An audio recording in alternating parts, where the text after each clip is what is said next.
Sisterhood is more important to feminists than justice or truth.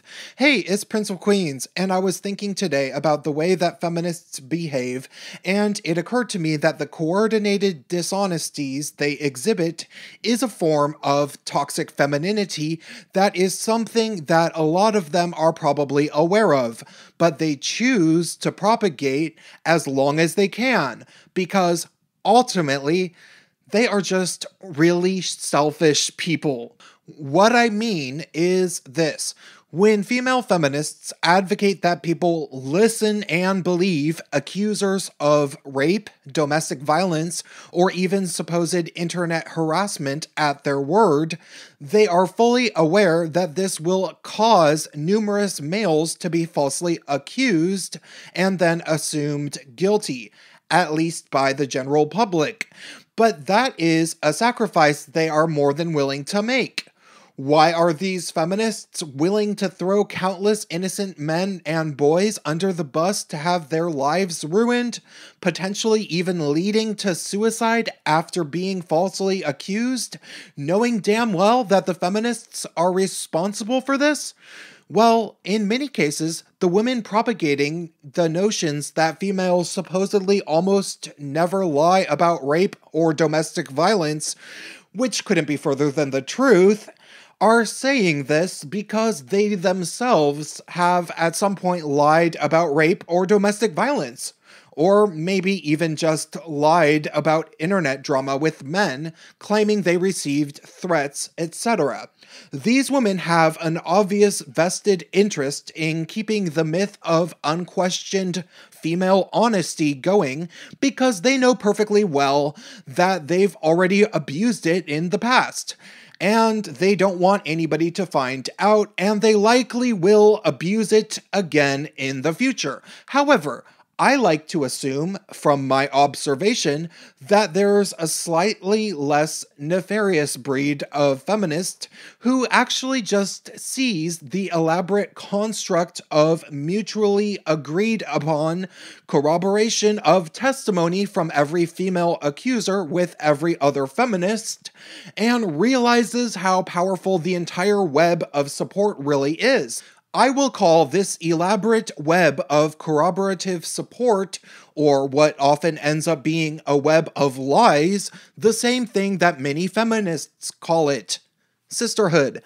Sisterhood is an agreement that feminists enter into with each other that is an amplified version of the subconscious gynocentric instinct of mutual protection that basically all women share with each other.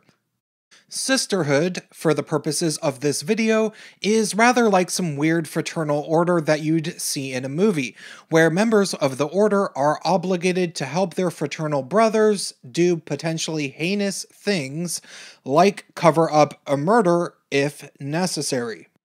The basic premise of sisterhood is obviously that females see that the world is dangerous and that there is no way to be safe at all times. But of course, many of them are extremely entitled women who were spoiled by their parents and they were used to things being safe for them at all times. And so they learn to corroborate their stories, probably at first subconsciously, usually starting at an early age. But many feminists take it quite a bit further than that. Not satisfied with the knowledge that most people will instinctually side against men in favor of women who claim to be victims of crimes or even simple conflicts, feminists push the sisterhood narrative so far that they are willing to endlessly push debunked statistics, claim that rape hoaxes weren't all that bad because they exposed a quote-unquote real problem, and they never once stop to think about the men harmed by this. But here's what I'm thinking. They are doing so not simply because they don't know that this is wrong. In actuality, I think they entirely know that it is wrong. Even some who are not motivated by guilt from past false accusations know that this is wrong. Some of the feminists who have never even targeted a man with a smear know perfectly well that they are lying for other women. But they just choose to do it anyway, even though it's completely immoral.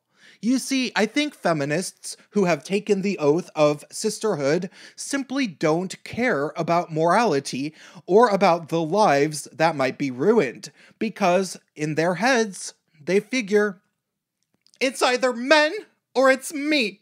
One of us is going down, so I'm gonna make sure it's not me. Steaming with narcissism and the unquestioned belief that it is perfectly acceptable to feel the world revolves around themselves, the feminist who takes the vow to the sisterhood wants the security of being able to ruin a man at any moment.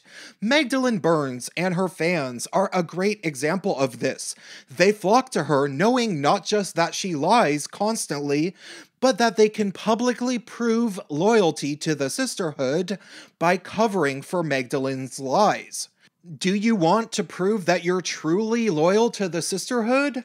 Throw transgender women under the bus and lie for a TERF like Burns. That shows ultimate loyalty. A feminist vowed to sisterhood wants the power to be able to do things like threaten men on the internet that she is going to put the man on a feminist watch list because he has shown signs that he supposedly bullies women. A list which might not actually even exist, but as long as she holds up her end of the sisterhood bargain and dogpiles men when they have defied the sisterhood, she can always get a gang of feminists to keep up the dogpile and give the guy a good scare. If she can get 5 women to come after him online, how hard would it be to believe that there's also a supposed watch list? The feminists who engage with the sisterhood know that they are probably lying about various men when they take part in feminist online smear campaigns, but they feel that it's worth it. If and when they feel they need to capitalize upon this power of being able to ruin a man without question, they better hope that they had held their end of the bargain for their sisters and propagated some lies themselves in the past.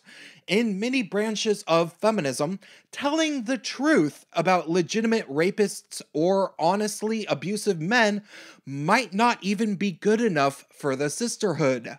Before you are ever fully trusted as a sister, you have to knowingly participate in a lie. If you're willing to do that, they'll do the same for you. It is, morally, like a crime family, a game of how low you are willing to go.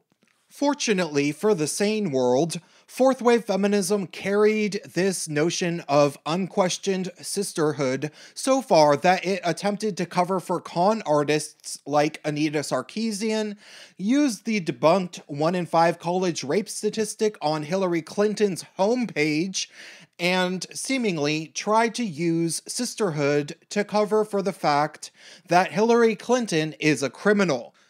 Fourth wave feminism was an internet-driven movement, and the internet never forgets. Thank you, feminists, for revealing yourselves finally. That's all I have to say for this video. Drop me a comment, help me out on Patreon if you want more from me, and stay tuned.